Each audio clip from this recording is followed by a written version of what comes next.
Opening statement. Thank you, Mr. Chairman, and I want to welcome the witnesses.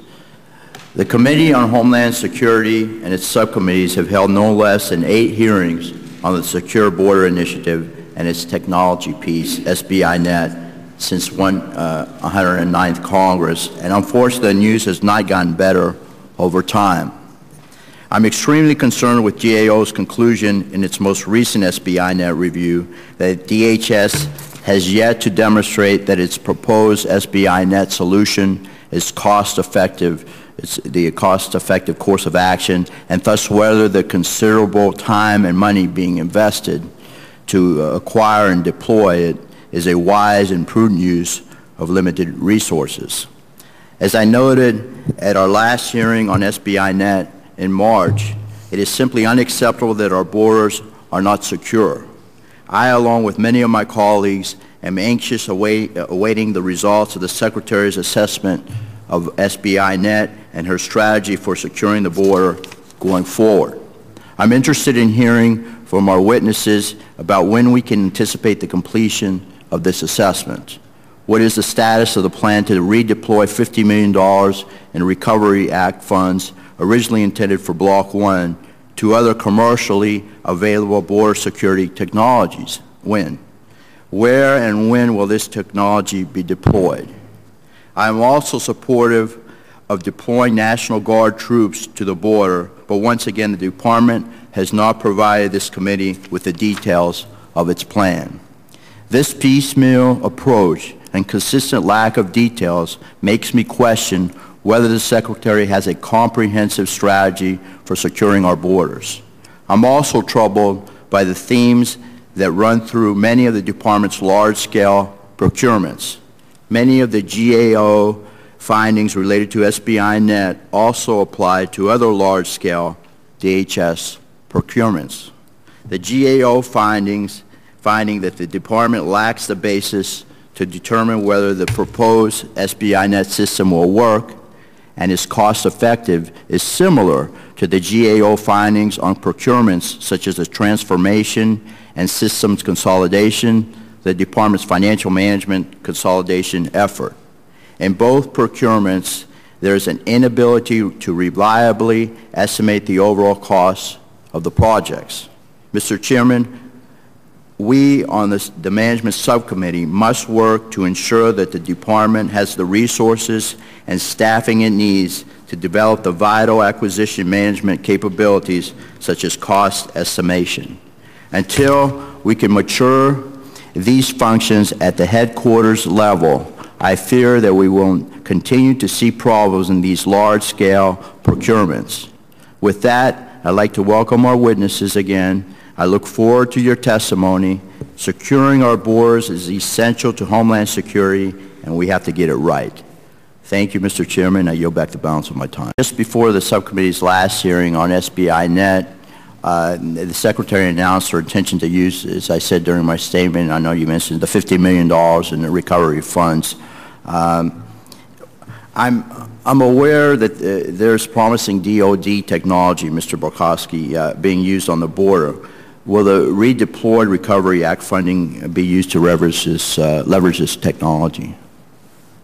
The specific DoD technology, no, not with the stimulus funding. However, as we go forward and make decisions about what's the right technology, we have talked to the DoD, in fact, many elements of DoD, as well as, by the way, many, many vendors. Probably well over hundreds of conversations I've had both with DoD and vendors. And we'll use all of that as candidates for the appropriate technology. So we have talked to DoD, but it is not in this initial $50 million. Thank you. Mr. Fisher, I've long been concerned about the impact of the border violence on CBPOs and the Border Patrol agents. I understand in fiscal year 2009, there were nearly 1,100 assaults on Border Patrol agents. Based on ZPB statistics recently provided to the committee through May 31st, there have been nearly 800 assaults on Border Patrol agents this fiscal year, with more than 100 assaults alone in May. What is the reason for this escalation of violence against the Border Patrol agents, and what resources do CBPOs and Border Patrol agents have in terms of protective equipment and training to ensure their safety and the protection of lawful travelers as well? Well, Congressman, with respect to your first question, as it relates to the cause of violence across the southwest border at and between the ports of entry, I'll just offer a general statement because there's a lot of different reasons depending upon the area, depending upon which transnational criminal organization happens to own that area in which we're operating.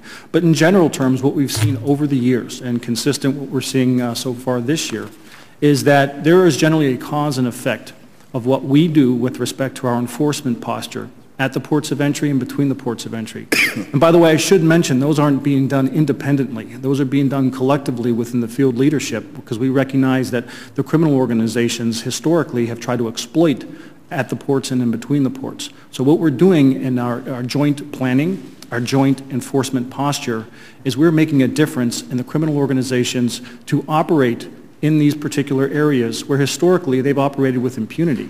And where we are making a difference, the criminal organizations are adjusting their tactics. Some of those tactics do include aggressive assaults against Border Patrol agents, against CBP officers, in the hopes that we will pull further away from the border and allow them to again operate within some of those same areas. And so that is a general statement. We've seen that over time, and certainly we're seeing that as well this year. How about the protective equipment? Could you answer that as well?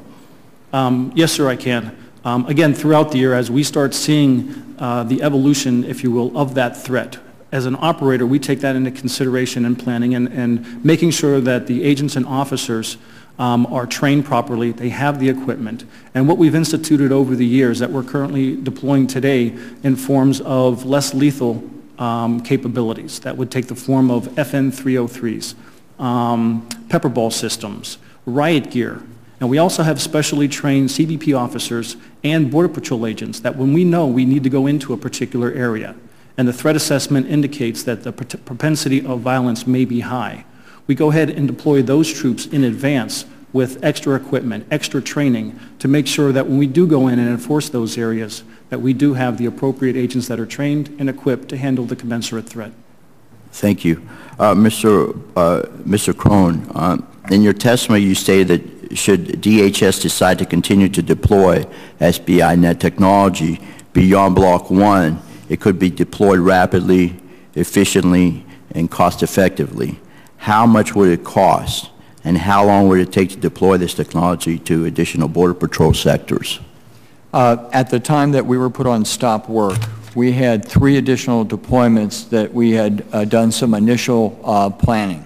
What we call the Tenoina-Odom Nation 60-mile sector, the Nogales 30-mile sector, and the Sonoina 30-mile sector.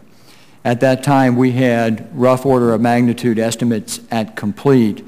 Again, these are not contractual numbers, and when we're put on contract, I'm sure we'll have a negotiation with Mark on the actual numbers. But for the TON deployment, which is about 60 miles, that's in the order of $100 to $110 million.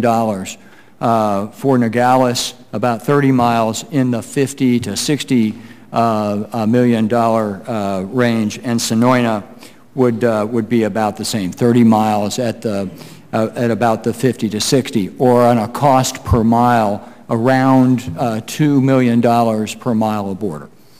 Thank you very much. I yield back, Mr. Chairman. Thank you.